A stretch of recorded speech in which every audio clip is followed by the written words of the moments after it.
পাবে। ভালো কর্ম করলে ভালো ফল, আর কুকর্ম করলে কুফল, এটাই তো কথা। তাই আজ দেখুন গোবিন্দ ঘোষ ভক্তগণ যেই না বলেছে প্রভু কিন্তু দাঁড়িয়ে আছেন। কাছে আসা মাত্র প্রভু জিজ্ঞাসা করলেন, গোবিন্দ ঘোষ বললেন, প্রভু আমার মনে বাসনা আছে। আমার মনে বাসনা কি জানো? ভক্ত কি চাই? কুরুক্ষেত্রের কথা একবার ভাবুন না, হস্তিনাপুরের কথা। হস্তিনাপুরে যখন ধর্মরাজ যুধিষ্ঠির রাজা হয়েছিলেন, জীবনে কত কষ্টের পর হস্তিনাপুরে রাজা হলেন যুধিষ্ঠির, আস্তে কথা নয়। সেই যুধিষ্ঠির রাজা হওয়ার পর ভগবান কৃষ্ণচন্দ্র রথে বসে কুন্তি পিসিমাকে ডেকেছিলেন, পিসিমা এবার আমি বিদায় নেব। কুন্তি পিসিমা মনে মনে ভাবলেন, কৃষ্ণ কখনোই আমাকে এমন কথা বলে না যে আমি যাই, আজ বলছে আমি যাই, বিদায় চাইছি কেন? এর আগে যতবার গেছে আমাকে বলেছে পিসিমা আমি আসি। আসি কথার অর্থ কি মা? বাড়ি থেকে বাচ্চারা চলে গেলে বা কোনো ব্যক্তি যাওয়ার কালে যদি বলে যাই, আমরা সঙ্গে সঙ্গে কি বলি? বল আসি, যাই বলতে নেই। তা যখনই এমন কথা বলেছে কুন্তি পিসিমা মনে মনে ভাবলেন, তবে কি কৃষ্ণ আর কখনো আসবে না? পিসিমা যাওয়ার আগে আমি তোমায় বর দিয়ে যাব। সারা জীবন তো কষ্ট পেলে, আজ তোমার ছেলে এত বড় রাজ্যের রাজা, সমস্ত দুঃখের অবসান ঘটে গেছে, আর কোনো দুঃখ নেই। পিসিমা এবার তো আমি আসতে পারি, হ্যাঁ আমাকে বিদায় দাও। আর বলো তুমি কি নেবে? যা চাইবে তোমাকে তাই দেবে। কুন্তি পিসিমা বলে, কৃষ্ণ যদি বর দেবে তবে দিয়ে যাও। এতদিন আমার জীবনে কষ্ট ছিল, দুঃখ ছিল, যন্ত্রণা ছিল, বনে বনে কাটিয়েছি সন্তানদের নিয়ে। সেই কারণে আমি তোমাকে আমার করে পেয়েছিলাম। 5 পুত্রের সাথে সদা সর্বদাই বন্ধুর মতো ছিলে। আজ আমার ছেলে এত বড় রাজা, কত সুখ, কত আনন্দ, কত খুশি। সেই খুশির মাঝখানে যার জন্য সুখ পাওয়ার, সেই যদি হারিয়ে যায়, তাহলে সুখের আমার কি বা প্রয়োজন?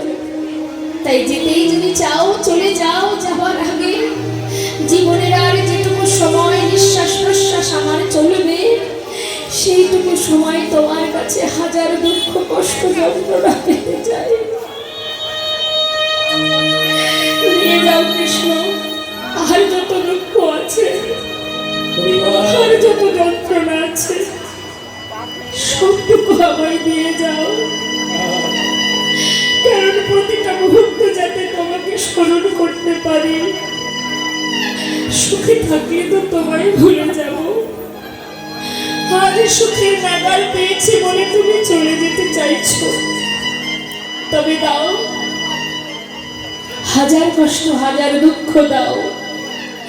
যে সোনার সিংহাসনে বসলে চিরতরে কৃষ্ণ হারা হতে হয়, সে সিংহাসনের আমার প্রয়োজন নেই।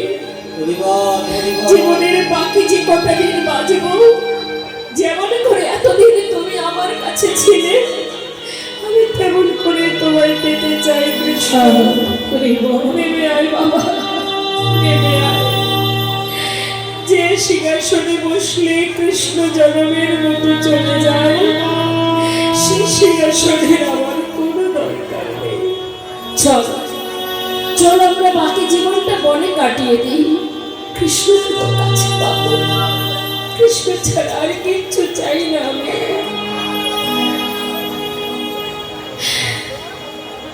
ভগবান কৃষ্ণচন্দ্র কুন্তি পিসিমার কথা শুনে রথ থেকে নেমে পিসিমাকে জড়িয়ে ধরে বললেন, পিসিমা কতটা ভালোবাসো তুমি আমার। পিসিমা আমি তোমার ভালোবাসায় বাধা পড়ে গেলাম, কথা দিলাম যখনই আমায় স্মরণ করবে আমি তোমার কাছে এসে ধরা দেব। এটা হলো ভক্তের চাওয়া মা, সুখ নয়, শুধু তোমায় চাই কৃষ্ণ।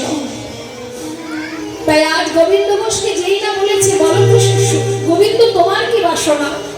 গোবিন্দ ঘোষ বলে উঠলেন, প্রভু আমার মনে বাসনা আমি বৃন্দাবনে যে যুগল দর্শন পাব। আমার মনেতে ছিল বাসনা,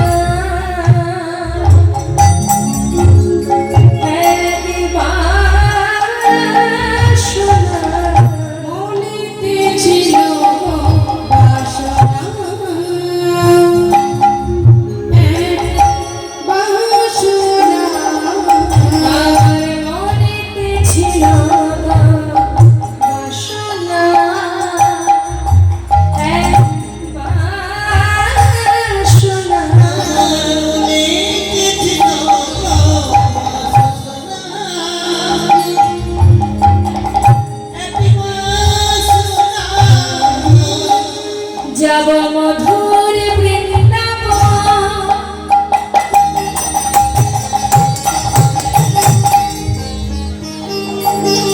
হে দয়াময়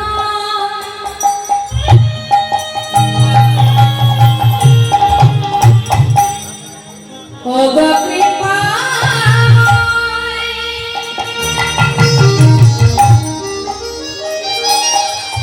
ও হে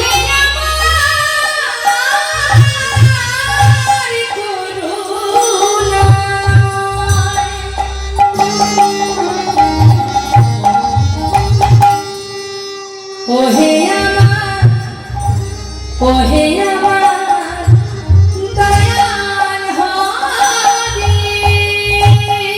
আমি চলে যাব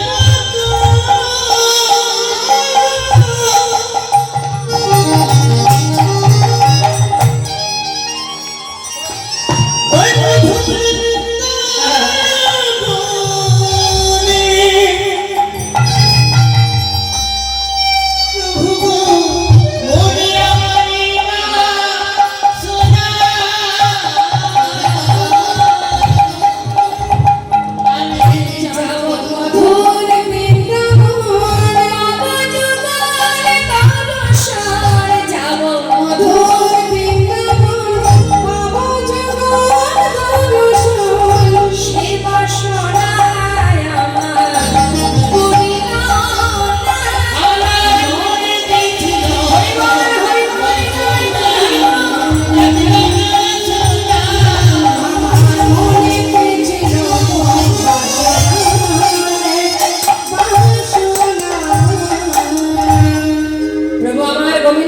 পরীক্ষা করতে করতে দেখুন না, ভগবানকে বাঁধতে পারে একমাত্র ভক্ত, তাই না?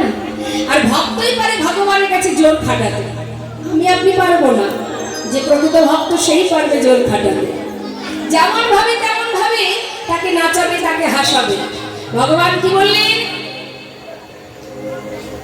ভক্ত আমার মাতা, ভক্ত আমার পিতা, ভক্ত আমার গুরু, আদর করে নাম দিয়েছে আমার নাম বাঞ্ছা কল্পতরু।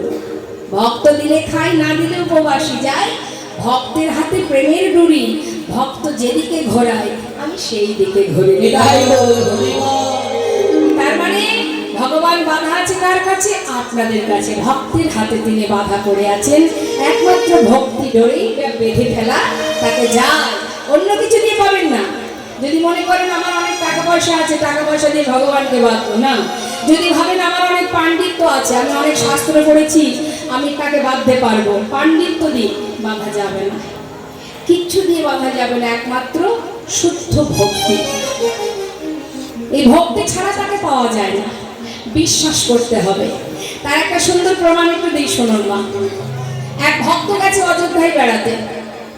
এখন অযোধ্যায় গিয়ে প্রভু রামচন্দ্রের সেবা দেবেন, একটু নানা জায়গা ঘুরবেন, তার জন্যে এক সপ্তাহ একটা ঘর ভাড়া নিয়েছেন। তাই গৌর হরি। এখন সেই পরম বৈষ্ণব ভক্ত বৈষ্ণব তিনি যে ঘর ভাড়াটা নিয়েছেন, সেই ঘরে আরো একজন থাকেন, তিনি হচ্ছেন পাষণ্ড, একজন অর্থশালী, তার অনেক টাকা পয়সা আছে। তো সেই অর্থশালী ব্যক্তি তিনিও সেই ঘরে আছেন। তিনি আবার অত ভগবানকে ভালোবাসেন না, একটু নাস্তিক প্রকৃতির। এখন একদিকে পরম বৈষ্ণব একজন ভক্ত, আর একদিকে নাস্তিক পাষণ্ড অভক্ত। এখন দুজনের মধ্যে কোনো কিছুতেই কিন্তু মিলই নেই, আছে কি? এখন বৈষ্ণব ভোর 4টে উঠে বসে বসে করতাল বাজে, হরিনাম করে, একটু টাকা পয়সা আছে, যে টাকা পয়সা অর্থের ধরে ধরি, যে সে আবার ওই সকাল 10টা পর্যন্ত ঘুমায়, কিন্তু একই ঘরে দুইজনে আছে তো, যার কারণে তার ঘুমের ব্যাঘাত ঘটছে, বিভিন্নভাবে তার সমস্যা হচ্ছে, নানান রকম সমস্যা হচ্ছে। এখন সেই ব্যক্তি হঠাৎ করে সেই সাধুকে বলে উঠলেন, এই সাধু, বলি ওই ঝাঁজ বাজিয়ে হরিনাম করা বন্ধ করো দেখি। হ্যাঁ, বলি ওই ঝাঁজ বাজিয়ে করতাল বাজিয়ে নাম করলে কি আর তার দেখা মিলবে, না মুখে অন্ন জুটবে? খাটতে হবে। দেখবেন অনেকেই বলে, তার কথা বাদ দিলাম, এই জগতে অনেকেই আছে, হ্যাঁ, বলে ওই করতাল বাজিয়ে হরিনাম করলে কি আর পেটের ভাত হবে? তার জন্য পরিশ্রম করতে হয়, খাটতে হয়, হাত পা নাড়িয়ে রোজগার করো, তাতে সুখে থাকো। ওই করতাল বাজিয়ে ভগবানের নাম করলে কিন্তু আর খাওয়া জুটবে না। এখন দেখুন মা, যার দৃঢ় বিশ্বাস ভগবানের প্রতি, তাকে এইসব কথা বলে কেউ টলাতে পারবে? যার ভক্তির ভিতরে গলদ আছে সে ভুলে যেতে পারে, কিন্তু প্রকৃত ভক্ত কখনো টলবে না। তো সেই ভক্ত হঠাৎ তার উত্তর দিলেন, এই যে তুমি বললে না যে যদি ভগবানের নাম করি করতাল বাজি তাকে খাওয়া জুটবে না, এই কথাটা ভুল। তার নাম করলেই আমার খাওয়াটা জুটবে। তিনি খাওয়ান, তাই খেতে পাই। তিনি পরনের বস্ত্র দেন, তাই পড়তে পারি। তিনি খোদায় অন্ন দেন, তাই খেতে পারি। পিপাসায় তিনি জল দেন, তাই পান করতে পারি। তিনি না দিলে পেতাম না। বলুন দেখি মা, এমন এমন সময় আমাদের জীবনে আসে, মুখের সামনে অন্নের থালা, তথাপিও খাওয়ার সময় হলো না। কি হয় কি না? এটাই হচ্ছে বিষয়। কোথায় কখন কিভাবে অন্ন জোটাবেন ভগবান তিনি জানেন। তিনি যদি বস্ত্র না দেন আমরা পড়তে পারবো না, পিপাসায় জল না দিলে আমরা পান করতেও পারবো না, হাজার পাশে জল থাকলেও খেতে পারবো না, যদি তিনি যোগান দেন তবে পাবো। এখন এই কথা বললে যে নাস্তিক, যে পাষণ্ড, যে ভগবানকে মানে না, তার কি আর এসব কথায় বিশ্বাস হয়? সে বলে উঠলেন, শোনো, ওই করতাল বাজিয়ে হরিনাম করলে তোমার ভগবান তোমাকে খাওয়াবে? বলে হ্যাঁ, আমাকে নয়, জগৎজীবকে খাওয়ান তিনি খাওয়ান, তাই তুমি খেতে পারো। ও তাই বুঝি? তিনি খাওয়ান, প্রমাণ দিতে পারবেন? হ্যাঁ নিশ্চয় পারবে প্রমাণ দিতে যে তিনি আমাকে খাওয়ান। শুধু তাই নয়, তিনি যদি মনে করেন তোমাকে জোর করে হাতে ধরে খাইয়ে দেবে, তাও যদি না শোনো, প্রয়োজনে সে যদি ভাবে সে তোমাকে মেরে মেরে খাওয়াবে, এ আবার কি কথা? তাহলে প্রমাণ হয়ে যাক। হে বৈষ্ণব, তবেই তো বিশ্বাস করবো। ঠিক আছে, কি প্রমাণ করবে বলো? আজকে থেকে, এই মুহূর্ত থেকে 24 ঘন্টার মধ্যে আমি আর কিছু খাবো না। আমি দেখতে চাই যে তোমার ভগবান কি করে আমাকে মুখে অন্ন জোটায়। ভালো কথা। সে চিন্তা করলে লোকালয়ে থাকবো না, জঙ্গলে চলে যাবো, যেখানে মানুষজন বাস করে না, সেখানে আর আমাকে তো কেউ তোয়াজ করবে না খাও বলে। বেশ, জঙ্গলের মধ্যে গিয়ে চিন্তা করছে, জঙ্গলের ভিতরে ঘোরাঘুরি করলে যদি কেউ টের পায় না, গাছের ডালে উঠে বসে থাকবো। সে দেরি না করে একেবারে গাছের উপরে ডালে গিয়ে বসে আছে। আর এদিকে ঘরের মধ্যে বসে বসে সেই বৈষ্ণব করজোড়ে ভগবানের চরণ স্মরণ করে বললেন, হে প্রভু, পাষণ্ডকে তুমি সঠিক পথ দেখাও, তোমার চরণে ঠাঁই দাও প্রভু।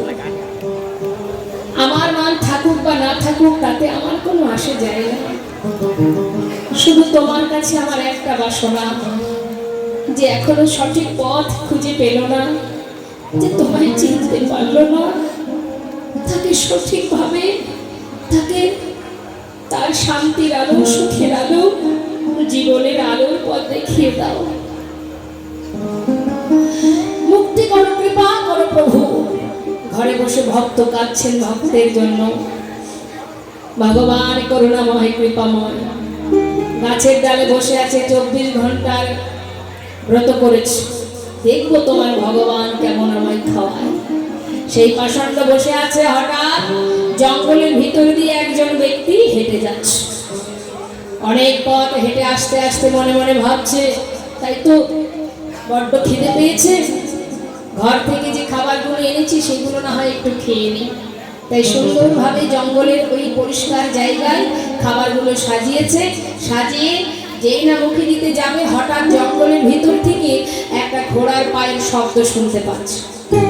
যেই না ঘোড়ার পায়ের শব্দ শুনতে পাচ্ছি, ভাবছে হয়তো কোনো ডাকাতের দল আসছে।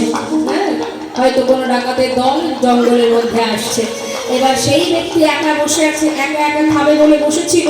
সেই চিন্তা করছে এই ডাকাতের দল যদি আসে, যদি আমায় পায়, হয়তো যদি আমাকে প্রাণে মেরে দেয়। ভয়ে ভীত হয়ে সে কি করেছে, খাবার দাবার পড়ে রইল, খাওয়া আর হলো না, সেখান থেকে ছুটে চলে গেল, পালিয়ে গেল। এখন সেই দল, সেই ডাকাতের দল, তারা ধীরে ধীরে জঙ্গলের ভিতরে এসে দেখছে যে একটা পরিষ্কার জায়গায় সুন্দর করে খাবার সাজানো হবে। খাবারগুলো সাজানো আছে দেখে তারা ধীরে ধীরে সবাই ওই খাবারটা দর্শন করছে আর বলছে, এই যে সর্দার, এত সুন্দর করে খাবার সাজিয়েছে কে? কিছু তো একটা ব্যাপার আছে, এ তো কোনো না কোনো মানুষের কাজ। কেউ না কেউ এখানে আছে যে এই কাজটা করেছে। কি সুন্দরভাবে সাজানো! আহা, আমার মনে হয় এটা কোনো জাল বিছিয়েছে আমাদের ধরার জন্য। মানে এই খাবার যদি কেউ খায়, নিশ্চয়ই বিষ মেশানো আছে, তাই না? হ্যাঁ, একটা খেলেই তো মরে যেতে হবে। হ্যাঁ, ঠিক ধরেছিস। আরে সর্দার, যে ব্যক্তি এই কাজটা করেছে নিশ্চয়ই আশেপাশে সে কোথাও আছে, তাই না? তাহলে খুঁজে দেখ, ভালো করে লক্ষ্য করে দেখ কোথায় আছে সে। চারিদিকে খুঁজছে মা, খুঁজতে খুঁজতে এদিকে ওদিকে দেখতে দেখতে, হ্যাঁ, গাছের ডালে একজন বসে আছে। ভেবেছে এই ব্যক্তি গাছের ডালে বসে বসে মজা নিচ্ছে, নিচে নেমে আয়। সে তোমার দূরে বসে বসে গাছের ডালে মনে মনে চিন্তা করছে, সর্বনাশ, ধরা পড়ে গেলাম সর্দারদের হাতে, এবার না জানি প্রাণটা চলে যায়। হে ভগবান, তুমি কেমন পরীক্ষা নিচ্ছ? হ্যাঁ, যে তুমি এখনো তো আমার মুখে অন্ন জোটালে না, বরং আমার কি এবার মৃত্যু হয়ে যাবে? সে ভয় ঠক ঠক করে কাঁপছে। আয় নাম নিচে, নাম বলছি। সে ধীরে ধীরে নিচে নেমেছে। যেই না নেমেছে, এবার তাকে ধরে যায়। এটা তোর কাজ, তুই করেছিস, তুই জানিস না? মানে তুই জানবি না তো কে জানবে? তুই ছাড়া তো এখানে আর কেউ নেই। এটা তোর কাজ, তাই না? জানিস না এতে বিষ মিশিয়েছিস, আমাদেরকে ধরবি বলে? হ্যাঁ, চল, আয়, এটা আগে তুই খা। খাবি না? না, তোকে খেতে হবে। যদি তুই বিষ মিশিয়ে থাকিস তাহলে আগে তুই মরবি, তবে তো বুঝবো। হ্যাঁ, খেতে তো তোকে হবে। ওকে ধর। একজন ভালো করে আষ্টে পিষ্টে ধরেছে, আর একজন খাবার সেখান থেকে তুলে নিয়ে, দেখেছেন না, খাবে না, জোর করে খাওয়াবে। ভক্তের কথা অক্ষরে অক্ষরে মিলে যাচ্ছে। একজন লাঠি দিয়ে মারছে, একজন ধরে রেখেছে, আর একজন খাবার নিয়ে শুধু শুধু মার খাচ্ছে। খেয়ে দিলেই তো হতো। জোর করে যখন তার মুখে দিয়ে দিয়েছে মা, 24 ঘন্টা পার হওয়ার আগেই তার প্রমাণ হয়ে গেল যে প্রভু চাইলেন, তিনি যদি চান তিনি ধরে বেঁধে খাওয়াতে পারেন। সেই থেকে সেই ব্যক্তি সেই প্রভু রামচন্দ্রের পরম ভক্ত হয়ে উঠলেন। তাই গৌর হরি বল, হরি বল। তাই যদি পরীক্ষা করতে হয়, ভগবানকে পরীক্ষা করো না, যাচাই করো না, বিশ্বাস করো, নির্ভরশীল হও, তবে বুঝতে পারবে। প্রতিটা মুহূর্ত তোমাকে প্রমাণ দেবে, প্রমাণের শক্তিটা তোমাকে রাখতে হবে। তাই আজ দেখুন, যেই না সেই ভক্ত বলেছে, প্রভু আমার মনে বাসনা, আমি বৃন্দাবনে যাব, যুগল দর্শন পাবো। বেশ ভালো কথা, ভক্তগণকে নিয়ে প্রভু আমার যাচ্ছেন। যেতে যেতে হলো কি, ভক্তরা পিছনে, প্রভু আমার সামনে। যেই না সামনে এক ভক্ত বলছে, দেখেছো কাণ্ড, প্রভু যে আমার এগিয়ে গেল, কি হবে? আর এক ভক্ত বললেন, যাচ্ছে যাক না, সে তো জানে আমরা পিছনে আছি, যাচ্ছে যাক। এখন প্রভু কিন্তু মা ভক্তদেরকে ফেলে রেখে একা একা যাচ্ছে। পথে যেতে যেতে তার কণ্ঠটা শুকিয়ে গেছে, পিপাসা পেয়েছে, তৃষ্ণার্ত। এখন মনে মনে চিন্তা করছে, যাচ্ছে দুবাহু তুলে কৃষ্ণ নাম গাইতে গাইতে, আর মনে মনে বলছে, হে কৃষ্ণ, কোথাও যদি একটু জল পেতাম, কৃষ্ণ নিবারণ করতাম। ভাবতে ভাবতে যাচ্ছে, হঠাৎ দেখছে কি একজন গোয়ালা কাঁধে করে বাঁক নিয়ে বাঁকের শিখায় ঘোলের ভাণ্ড সাজিয়ে নিয়ে আসছে। তাই না দেখে ভালো ভালো ভোল আছে, ভালো ভোল। যেই না বলেছে ভালো ঘোল আছে, গৌরহরি সেই গোয়ালাকে দেখে ডাকছে, ও গোয়ালা, হ্যাঁ বলুন বলুন। তোমার কাছে ঘোল আছে? আছে গো আছে। এদিকে এসো। আহা, কৃষ্ণ কৃপাময়, আমি চেয়েছি জল, আর আমাকে কৃপা করে ঘোল পাঠিয়ে দিয়েছে। এসো এসো এসো। কাছে ডেকে নিয়ে বলছে, আমাকে একটু ঘোল দাও দেখি। যেই না বলেছে, তাড়াতাড়ি করে গোয়ালা বাঁক নামিয়ে এক ভাণ্ড প্রভুকে দিতে গেলেন। গৌরহরি বললেন, শোনো গোয়ালা, ওই ছোট ভাণ্ডে আমার হবে না, আমার যা তৃষ্ণা পেয়েছে না, যেটা তোমার এই এতগুলো ভাণ্ডের মধ্যে যেটা বড় ভাণ্ড, ওটা আমাকে দাও, তবেই আমার তৃষ্ণা মিটবে।